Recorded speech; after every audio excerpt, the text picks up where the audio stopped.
Wayanad.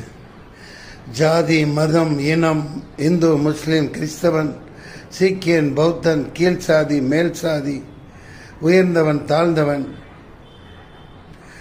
Cinema, அரசியல், ஆட்சியாளர்கள், அடிவருடிகள், சந்தர்ப்பவாதிகள், படோபடங்கள், கல்யாணங்கள், பந்தா, பகட்டுத்தனம் எதுவும் இல்லை.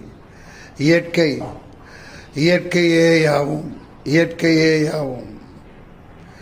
கனப்பொழுதில், நொடி பொழுதில் அடித்துச் செல்லப்பட்டு உடல்கள் பீத்தெறியப்பட்டு கட்டிடங்கள், ஊர்கள், கிராமங்கள் குடும்பம் குடும்பமாய் மண்ணோடு மண்ணாக புதைந்து அவலமாய் நொடி பொழுதில் வயநாடு. இன்னொரு புறம் ராக்கெட்டுகளும் ஏவுகணைகளும் குண்டுகளும் வீசி கட்டிடங்கள், ஊர்கள்